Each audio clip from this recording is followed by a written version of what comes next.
know who I was. I was two different people. The Odell that I knew and the Odell that the mental illness had made me become. But I knew I looked the same, but I didn't feel the same. But I knew deep down inside, I had God. And when I started to nurture that relationship with God, I grew. And this is what this logo represents. Regardless of how we feel in life, we nurture our relationship with God and we will grow. And it's different because I teach the Bible, I preach the Bible, but what I didn't really understand until I had my trauma is that I really didn't have a personal relationship with God. And that's what I had to develop. How did it all start? It started on this day, April 23rd. I'll never forget this day. Best day of my life, worst day of my life. I was the director at the culinary school at Concat. My daughter had just enrolled in the school, so I was happy. My son said, take me off your medical plan, Mom. I got my own health insurance. I'm like, oh yeah, God is good.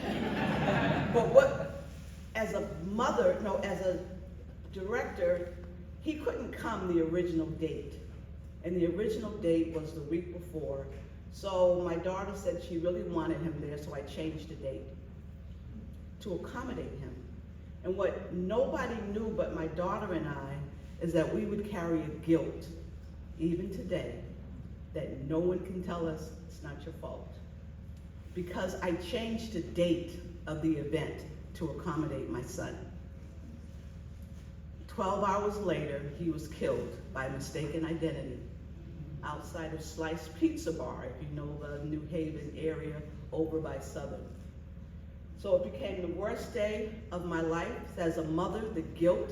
What I did not know that this day was going to activate PTSD in my body. We don't talk about PTSD. What does that mean?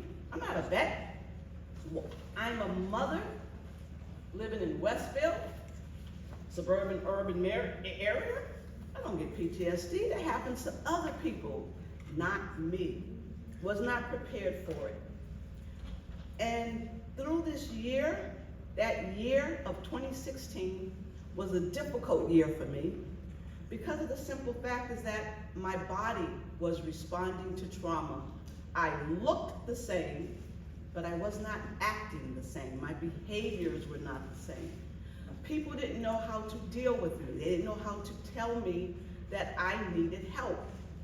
Where do you go for help? I live in New Haven. What do you mean? I need a doctor. Someone said you need a trauma specialist. What's a trauma specialist? You need to talk to someone. You need a counselor. Well, you know we don't do that. Because why? They're going to judge me. I'm a minister. You don't go to counseling. I'm a black woman. We don't go to counseling. I was told, I don't know about you, but I was told we don't do that. But the difficult part was I was a fear of judgment and also my misinterpretation of the scripture. I knew it, but for some reason, it was not helping me to heal. The scriptures were just not speaking to me the way that I needed to. I didn't understand it, so I started questioning it. What do I believe in? And then people in their goodness and kindness was calling me and misquoting scripture. We'll talk about that later. But for me, there were some myths and stigmas. Was I taught the wrong thing? Did I misinterpret? I think I passed the test. I think I did okay. But it was different. And the cultural norms is African-American woman, grew up in Boston, black parents, my mother and father from Florida. You got norms. You're a woman. You're a strong black woman. You can get through this. You can do anything. Don't tell people what's wrong with you. Keep it to yourself. I had these cultural norms that I had to deal with, and I had to begin to wrestle with, and started asking myself, who told me that? Who told me to believe in these things? And then if I cried too much in church, "Oh, Reverend Cooper, you got a lack of faith. What's the problem?" Trust God. This is God's will. God knew this was going to happen. Ooh. How do you say that to someone and expect it not to sting? We say so many things, but we hide. I hid so much because I also thought I had a lack of faith, not believing in God. But it wasn't helping me to heal if I knew that God orchestrated that day and God let that day happen. How can I possibly be there? So people would tell me, lack of faith, don't know why you're still crying a year later. Don't know why, where's your faith? And then I was just told, as we know, just pray it away. Sit and be still and trust God. God doesn't need your help. Okay, wasn't working. A whole year. And what ended up happening is I'm wrestling with my faith. I'm trying to figure out, what am I supposed to do? How am I supposed to do this? I did not know that I had PTSD. I did not know that it had exploded in my body, which explained why I felt different. I could not explain the weight, the anger. Oh, I was so mad at everybody. I could fight anger, depression, didn't understand it, didn't know post-traumatic stress disorder.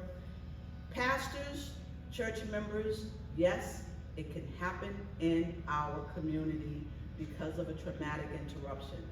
Depression and anxiety are separate from PTSD.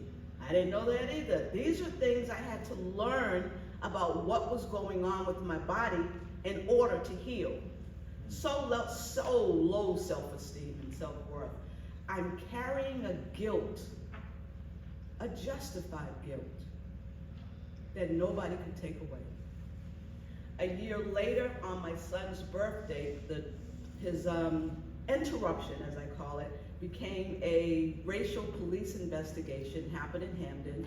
So what is a 20-something-year-old black man who now lives in Brooklyn, New York, doing in Hamden on a Friday at 1:30 in the morning? Oh, God, you can imagine.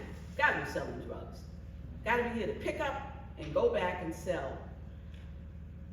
It was difficult that year.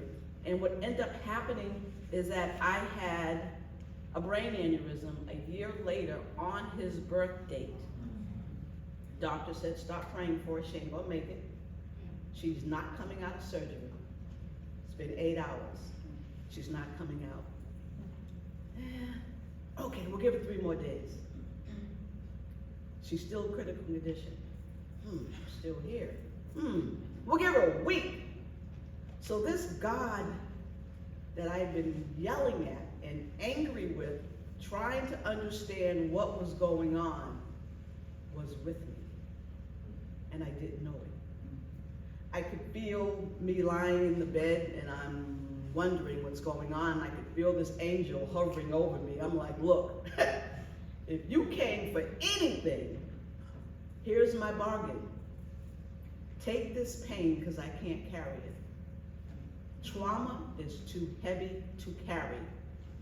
Take this because I want to live. So I went from being angry with God, and please let people in your congregation and in your community be okay with being angry with God. It is being vulnerable and honest about who we are and what we're feeling. We say if God knows everything, then God knows. But we have to be truthful and honest about our feelings. My emotional wellness was horrible. I'm questioning God. Why do I believe? What do I believe? And it ended up impacting my physical health. Brain aneurysm.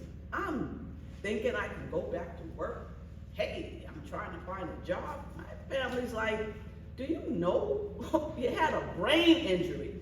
You can't do what you used to do. It's not going to happen. Doctors was telling me, you're lucky you're going to walk. The left side of my body had shut down and said, you won't be able to speak, you won't be able to preach or talk again the way that you do. So being in places like this is always emotional, so just let me be. But it happens. It impacted my physical health. And that's what mental health does. And what I'm trying to learn and understand, what we talk about when we talk, and I'll get there, but interruptions, is I need people to understand generational trauma. We don't talk about it. And I'm trying to figure out where did it come from? Why was I told this? Why do I believe this? Well, slavery. Stolen generations. We don't know our families. Our families were sold. Our families were beaten. Our families were, we don't know who's who in our DNA. We went north, went overseas, went to another country. We don't know our DNA, what we have. But as a people, we had a very violent life. And it didn't change. Systemic oppression didn't change. We went from slavery, Reconstruction, civil rights, sharecropping, no help, no help, no help. Trauma, trauma, trauma, trauma, no help. The system was designed to continue to keep us oppressed. Trauma, generational trauma. And this is what I'm relearning. And then we have this ongoing racism, to be in a place that just because you're black, well, I don't like you because you're black. Where are you from? Conversations like that, we are racist against each other. And I went to, they said, go to your doctor, talk to your doctor. Thank God I had a good doctor who knew me. But if I didn't have that doctor, after a while it was like, are you sure? What do you mean? You're a strong black woman, you can handle it. Racism is everywhere. And healthcare became a huge issue because my insurance that I had didn't cover it. So what am I supposed to do with PTSD, depression, anxiety, and I don't have the health care? I have a job, but I don't have the health care to give me the help that I need, and I don't know where to go. Emotional, physical, trauma, generation after generation, we have passed it down, family to family, and this is what we want people to know. So when I think about the historical context, I'm like, okay, where's all this coming from? I learned about Dr. Joy DeGruy. Now I'm home with a brain aneurysm, so I can't read. This is 2 years later. I can't read, so I have to listen to books audio. I'm listening to the Bible again. And I'm like, I never heard that. Rewind. What? Moses, what? David got mad at God. What? Where is this? I never heard this. I taught it, and for my BMP students that are sitting back there, I didn't teach you all that. So there was a lot that I didn't know because I was reading over it, glossing it. And then when I started listening to it, I started hearing the Bible differently, started hearing God differently. Historical context is that Dr. Joy DeGruy talks about post-traumatic slave syndrome, PTSS. If you haven't read the book, it's on the back. Please get it. It's on audio. It is a book, something that we need to understand our DNA and our culture of slavery. Why does a black mother always say when we go into a store with our child, I need to see you. Don't run around the store. Susie can run around the store, but you cannot. Same as slavery. It's getting dark. I need to see you. I need to make sure that you're safe. Post-traumatic slave syndrome. We have the behaviors, the language. Don't take a pill. Don't go to a counselor. Don't tell anyone your business.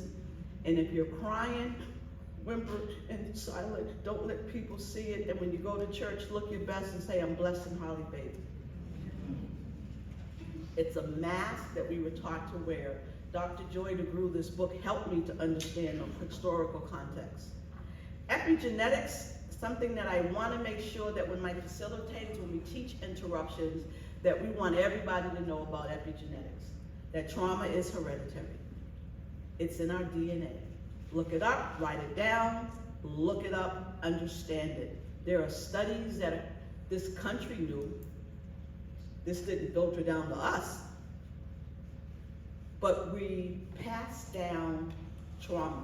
We have a marker on our gene. Once it's activated, you have a child, trauma, they got it. just like that. Look it up, please understand it. Thank God I'm not having any more children, but I've already passed the gene on to my daughter, who had PTSD because of this situation, losing my son. So the marker goes on and off.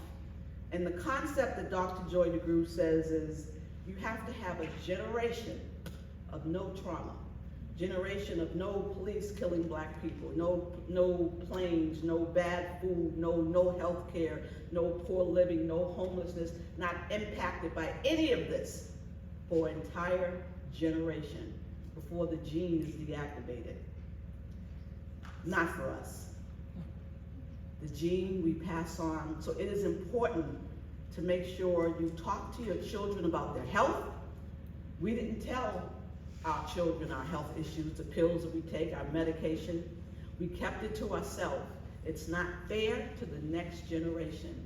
If we're going to talk about breaking the chains of trauma, we have to let our children know what we have and what they've inherited so they can take care of themselves. Epigenetics. A friend of mine, which you all probably know, Dr. Jonathan Berryman, convinced me as I'm struggling to try to regain myself, I'm wrestling with God, I'm struggling to understand what I believe, convinced me that I need to tell my story in a play. And we get funding, we get a play. Now mind you, I have still brain aneurysm. I'm taking classes at Southern because I have to learn how to read and write all over again and how to speak, because I could not speak longer than 3 minutes without being exhausted. And the doctor said, you probably only have an 8th grade level education. That's as high as you're going to get. But I read somewhere that if you exercise your brain cells, they grow. And that's what I did. Unknowingly, that's what I did. So we did the play. Right before the pandemic, the stage disappeared, no funding, and funders were like, hey, you just give it up. I'm like, no. I didn't know how to do it, but it became a virtual production. So now it's on YouTube. That's the scan code. You can find it on YouTube. Yes, I had to play myself. Wasn't by design. The person who was going to play me had to go away, and back then it was a 2-week restriction that if you left the state, then you gotta wait 2 weeks to interact with people, so I had to step in and play myself. This is me, a picture of me from the scene, the day of my son's service, and I'm sitting on the couch going through, and I had to reenact myself. I had to get permission. Doctor said, you can play you, but don't become you. Because we can mentally go back into that trauma and get stuck, and get depressed, and have anxiety all over again. So I could play me, but let's for a moment here. In this scene, if you ever watch it, I'm getting phone calls from my church folks. The day of my son's service. What do you think they're saying to me? Say it out, go ahead. God said, God knows. What else? I can't hear you. Keep the faith. Yeah.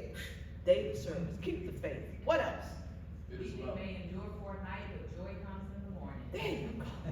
That's the one. Joy comes in the morning. Joy does come in the morning, but it may be 7 years later in the morning. But it wasn't. People expect, they say that. Thank you for that scripture. They take it literally. It's not a 24 hours.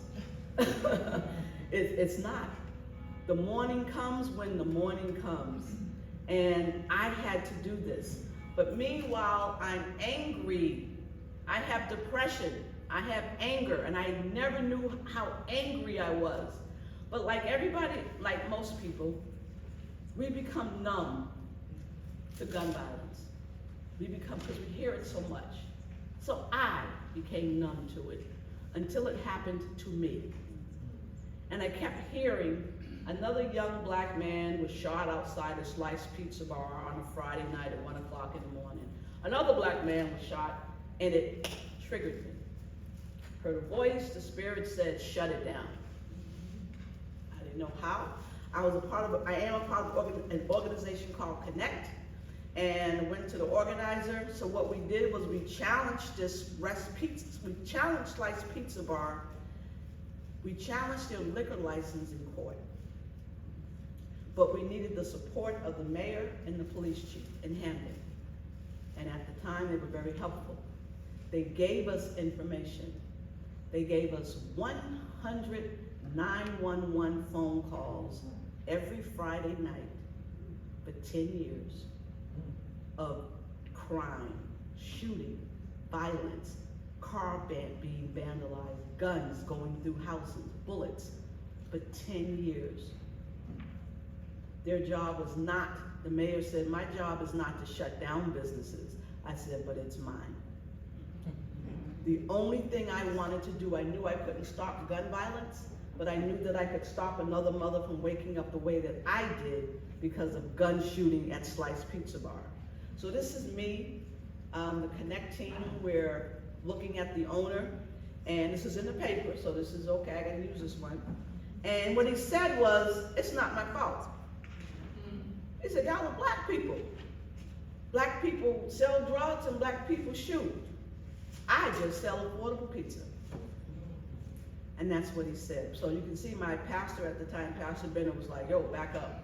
And those are my nephews behind me, like, I got a back, you know, don't jump the wrong way. So it was there.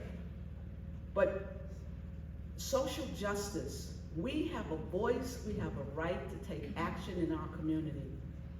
I documented everything that Connect did to shut down this pizza bar and challenging their liquor license, and it was used again in Fairhaven to shut down a club that was doing the same thing.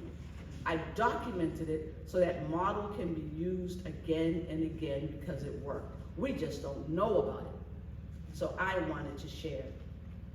I'm still angry, and as the play comes out, Jonathan Berryman says, oh, you gotta write a book, because you had some stories. And I'm like, I can't write a book. And I wrote a book.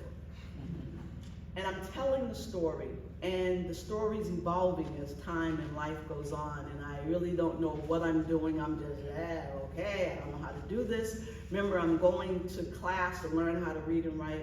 So I wrote the book, Interruptions. It comes out, and as the book comes out, people always ask you, what's next? What's next? What's next? I'm like, can I just sit and enjoy this? Because this was a lot. A play, a book, can I just breathe and enjoy? I didn't get a chance to do that in my professional career, because once you do a good job, they're like, what's next? So for me, Spirit said a workbook. I'm like, workbook? I can't do a workbook. So I had to get help. I was blessed to have Reverend Streets coach me. The CEO for Clifford Beers, Alice Forrester, has coached me. And when the play went out, I received an email from a Dr. Stephen Southwick. And he said, I watched your play. It was a great portrayal of trauma in a family in 90 minutes. He said, but you missed something. I'm like, no. He said, yeah, you missed resilience. People who have a faith are resilient. He said, and let me teach you how to tell that story. I'm like, who's this white guy? And when I Googled him, Dr. Stephen Southwick was the best PTSD doctor in the country and was right here at Yale. And he coached me every month for a year and a half to tell the story differently, because this was the work that he did with vets and people all over the world. He said, let me teach you, but no cost. Reverend Streets met with me monthly at no cost and said, how can I help you? And what they had to do was look at the behavior that my family and I had, and they put a mental health terminology to it. So when we used to call our aunt sometime moody, they had depression. We didn't say all-timers. We never used these words before in our community. They moody, here they go again. Just leave them in the room. Dementia, let it go. Don't give them anything to drink. They're gonna act crazy.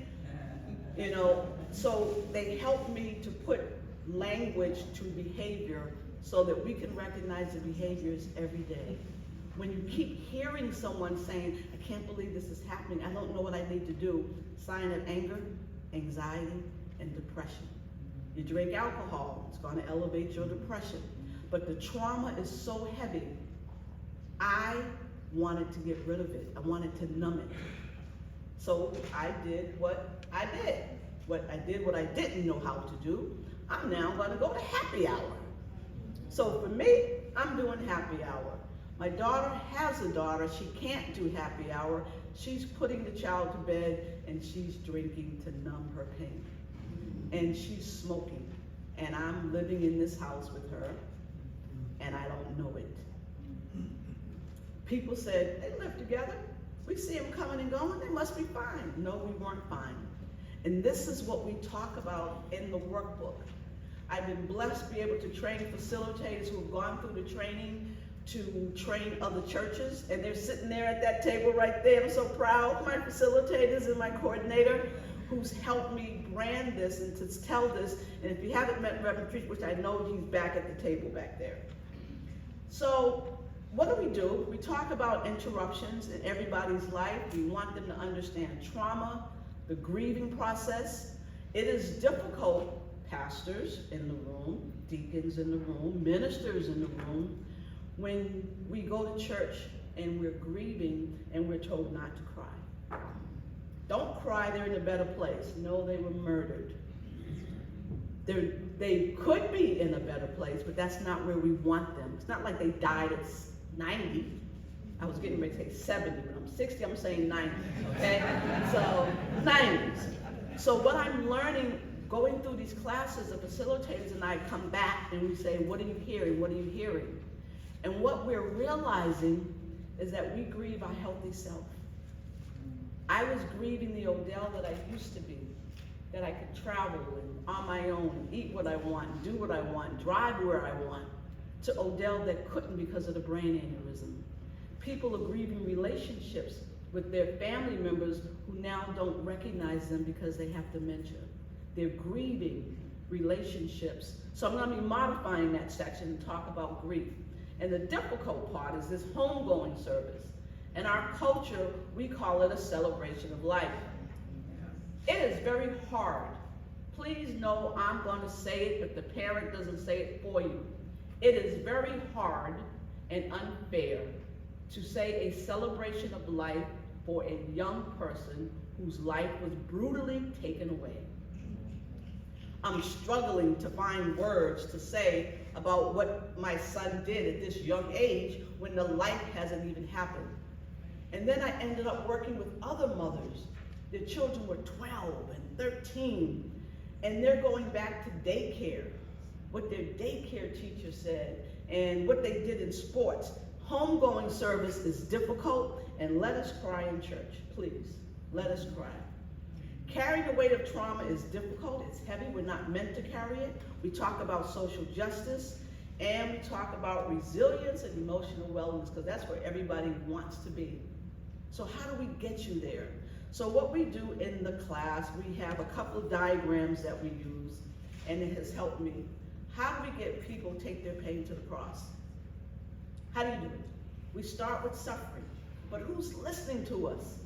People will call me and say, how you doing, Rev? And I would say, ask me another question. Oh, that's good, I'm glad you're fit. I'm like, and I realized that they weren't listening to me.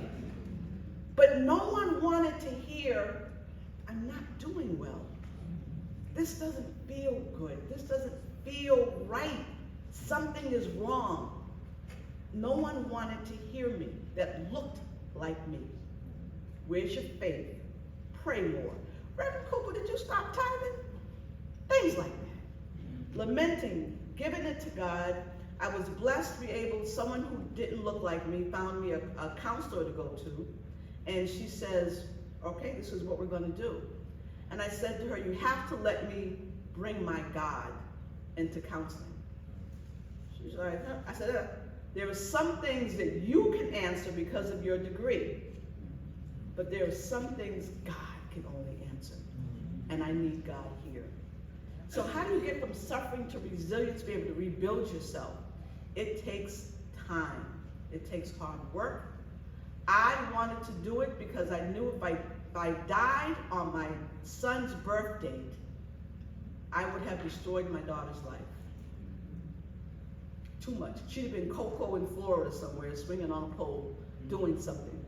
But thank God I wanted to live. Thank God I had the resources, the people to help me to rebuild myself. But I stumbled and fell. It wasn't easy. What we talk about in the interruption training, this slide right here, when we get to trauma, is a game changer. The sessions are 90 minutes. We have no more than 25 people in a room, virtually or in person, and we break them up in small groups. Small groups is where the conversation and the interaction begins to happen. And we used to do this as homework, and then we changed it because it was that powerful. So everybody in the room has to tell us where they are and why. So we teach it. It doesn't matter if you've lost a son, a child, or divorced, married, whatever your crisis is that is interrupting your flow, your breathing of life, you got some choices. You're going to be on a road to trying to get to new beginnings. You're going to go through anger, shock. You're going to go through these neighborhoods and traveling, but the footsteps show you got to take action. God and, prayer and, not just prayer by itself. Talk to a doctor. Tell the doctor the truth. We've had many sessions where we tell people, tell your doctor the truth. We're not your counselors. We're not your clinicians. But tell your doctor the truth and break through the fear. And the purpose is to try to get to new beginnings. Well, I was all over this map my first year. I'm probably still sometimes over this map because you end up going back and forth. But I know not to stay there because I know what God taught me to do. I know what my counselor prepared me to do. So we are in the month of April, a week before. I'm all over this board, but I know not to stay there. I know what I have to do because I've been taught and trained how to get to new beginnings. I was even on that false bridge. False bridge was wearing a mask. I'm a strong black woman. I'm a child of God. We're blessed and highly favored. I don't think I ever said blessed and highly favored. I just said okay. Because the pain, the PTSD was beyond anything that I could understand it. And when I decided to get off the false bridge and go through the counseling, I ended up in New Beginnings. Interruptions is born. I'm here. I've traveled. I teach. I share God's purpose.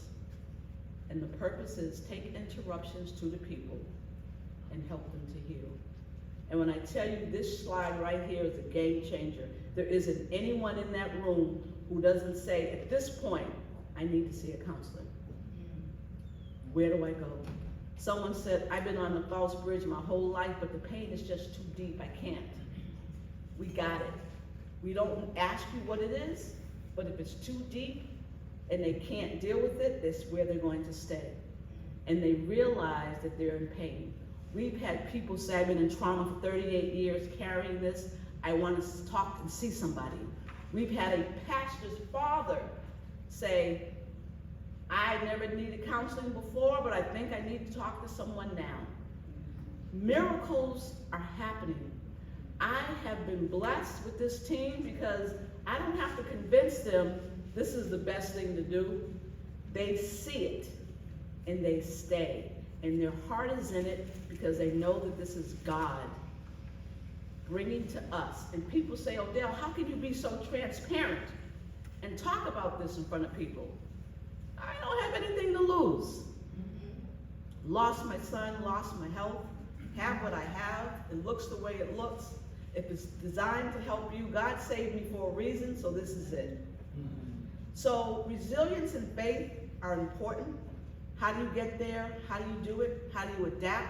It's an individual process. And Dr. Armstrong is going to talk more about the tools and tips to help us when we don't have that resource available in our community. And we're going to know that it's an individual, but we as individuals have the right, have the power to verbally stop doing certain things that contribute to generational trauma. Stop telling our black men and our boys and girls that don't cry, man up. Why can't they cry? I tell my daughter, you better cry. Something happens to me, you better cry. Don't hold it in. I mean, I was trying to hold it in. She was like, why? I was crying. Because I was taught that. But it's wrong. If something's wrong with your body, tell your doctors the truth. Faith, oh God, yes, yes, yes. Faith, people say in every class, my pastor just tells me to have faith. Have it. My parents say, oh, where's your faith? But they say to us, we don't understand how to exercise it. We don't really know what it means. You can't teach faith from the pulpit. You have to be down with the people and help them to understand it. And I had to understand what this faith journey, what this walk was. I figured it out because I didn't have any other place to go. So, the Bible. Me and God have a different relationship. I hear the voice, I understand, I am obedient, I do exactly what I'm supposed to do. I never thought I would ever, since my interruption with my son and my mental health, that I would ever be this happy again. It's an internal happiness when God says, I saved you. Don't be greedy. I got you. But take this ministry to the people and help them to heal. And that's what I do. So we were given a grant by Clifford Beers to train and to provide interruptions to the churches in Greater New Haven. So if this is you, you're in the room, you're interested, please find me. So these are the churches that we have trained, and they have gone through it. We've trained over 400 people. Looking at my coordinator. Yeah. Over 400 people in New Haven, and their lives, they walk away different. And they come back and they tell us. I have yet to get embarrassed about, are you Reverend Cooper who wrote Interruptions? I go, yes. And it feels good that somebody read the book and they're growing from it. It just means now I'm always on, so I gotta watch myself. So what I'm going to do with these churches is, we've been told that, I've known this, but to help the community know, because I'm a black woman, can I offer interruptions to a Latina group? Can I offer interruptions to another group? We don't own trauma. So we are diversifying the audience. Also, what I forgot, is that we really have a literacy issue here in New Haven. Children and adults. And on top of just being busy. So that fact is that we're turning into an audiobook. So more people can listen to it, can get it. Because of our busy lives, we're in our cars, we can just listen to it and travel that way. We're working on discussion cards for young people and for couples and for adults who are just around and want to have these discussions about looking at things differently. I'm also, Reverend Streets told me last June that I needed to write a second book. I looked at him like he was crazy. I told him this yesterday, so he knows this. And he was like, no, you have to write a second book to tell the people what you've been doing with interruptions and how it's impacted their lives. But I'm done. I go off to Rome, I go to school for 3 weeks, and I come back and I go, Reverend Streets, yes, I'm writing another book. And I'm going to tell the story of the people who've gone through the training. I'm going to tell why they said yes, what were their struggles, where are they now? I'm going to tell the stories. The book is called Without Walls. I'm writing it now because everything that we've been doing for interruption has been virtually. I don't have work for an organization, don't belong to a specific church, I'm not blessed and funded by the bishop, by the pope, it's God. So Without Walls, and I bring interruption to the community, and it's called The Letter to My Son. I'm letting him know how we're doing since he left. That's Interruptions, that's where we are, and thank you.